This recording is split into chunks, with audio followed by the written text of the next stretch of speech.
The gun law states that all heads of households have to own an operating gun and ammunition, and that's within city limits. In June of 1981, a town which is essentially a suburb of Chicago in Illinois, called Morton Grove, they passed a law outlawing handguns within the city limits. And that got a lot of positive press, and it was at that point that the city fathers of Kennesaw decided they were going to get that off of the front pages of the newspapers, and they were going to replace it with what they did, which was basically say everybody has to have a gun instead of you can't have a gun. My name is Robert Jones. I am president of the Kennesaw Historical Society. I have a Colt 357 Magnum, and I have it strictly for self-defense. Well, these are 45 1911 A's. Clones, they're clones, they're made in California. It does the same thing. It's 45 automatic, basically. Well, my name is Dent Myers. I'm 80 years old, and I do without a lot in life now.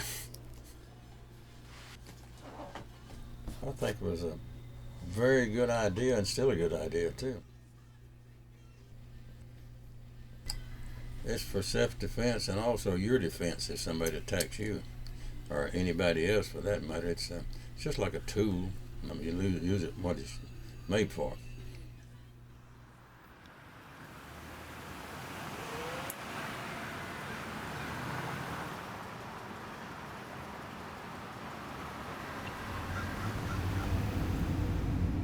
I guess it's an instinct to want to protect yourself. So even me, if I wasn't a cop, I would still have that instinct to protect myself, no matter the means. So having a weapon in the house makes me feel more secure. My name is James Amica. Kennesaw Police Department. It's a Glock 22 40 caliber. That's what we carry. It's our primary. Glock 27 40 caliber as our backup. I can use either magazine for either gun. And we also carry an AR-15 Bushmaster rifle.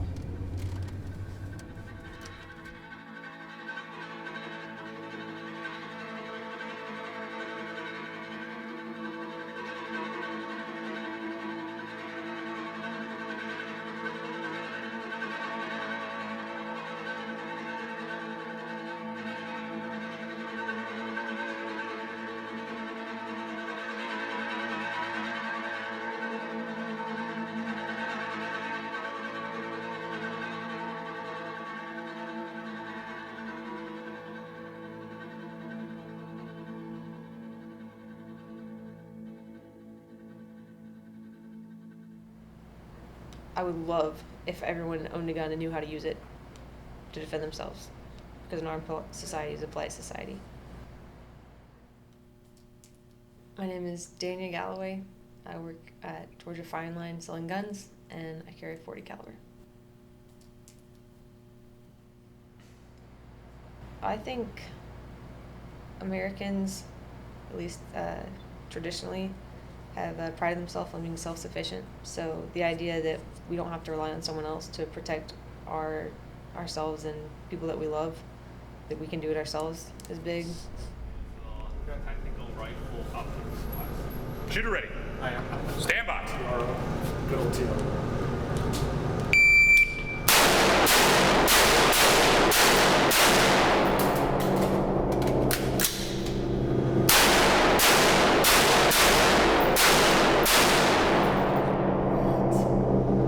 You're finished. Unload and show me clear.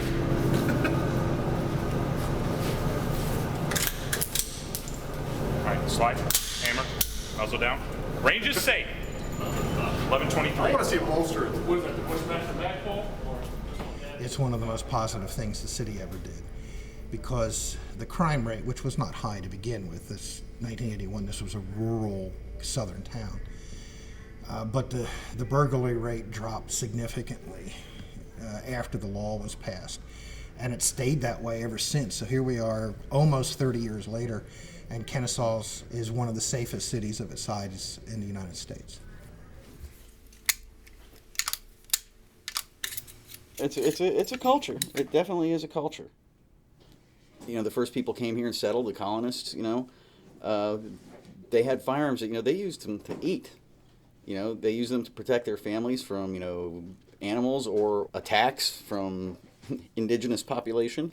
Then, you know, when the revolution came, you know, one of the reasons that we won the revolution was because our riflemen were so much better than the British. My name is Joshua Mallet. I am a gunsmith, and my personal preference of a carry firearm is a Sig Sauer P228, which is that guy right there.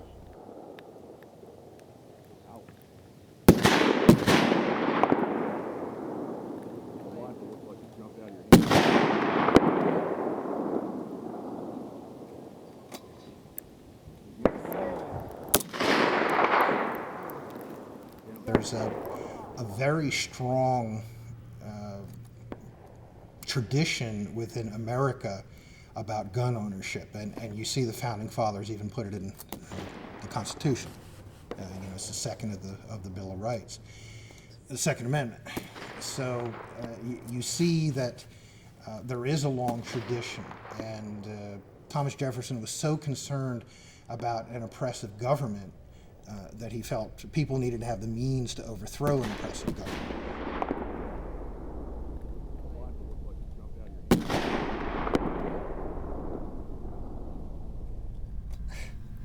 Why should they make me secure? They keep us insecure, so that they make the populace insecure.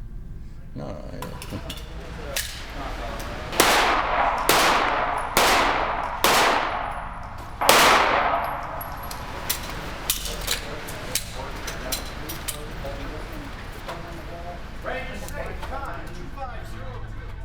Policemen is to serve, they are not to protect you.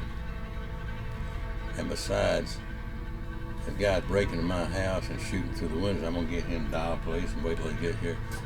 It's a smoke screen, or we can protect you. Bull.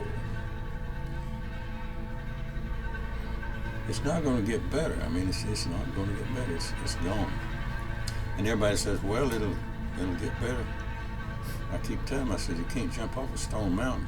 You change your mind halfway down, it don't work.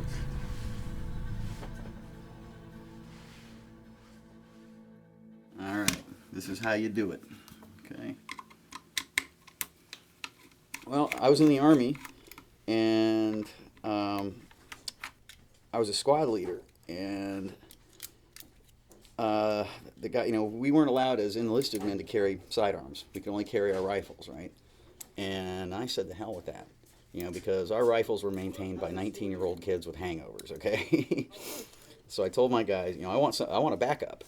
And so I told my guys in my squad, I said, look, if you guys want to carry sidearms, I'm not going to say anything. You know, just don't get caught. Because if you get caught, I don't know you.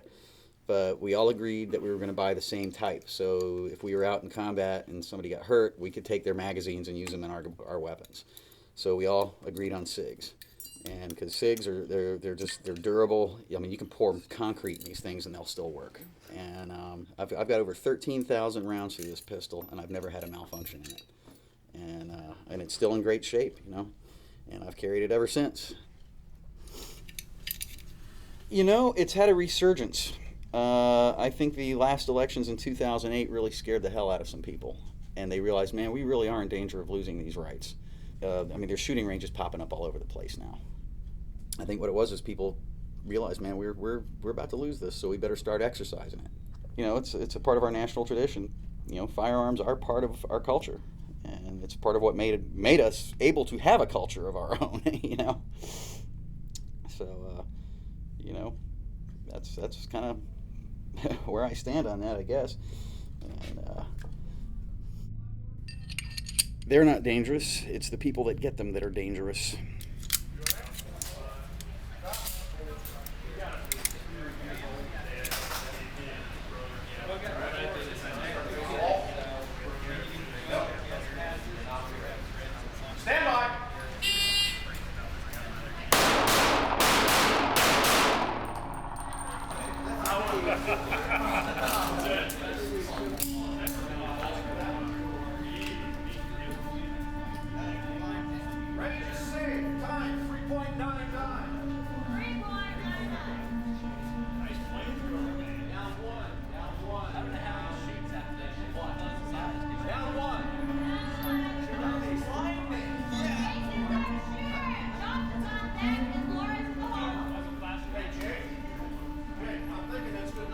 Not a good nighttime yet. Can't use this. Down the wall.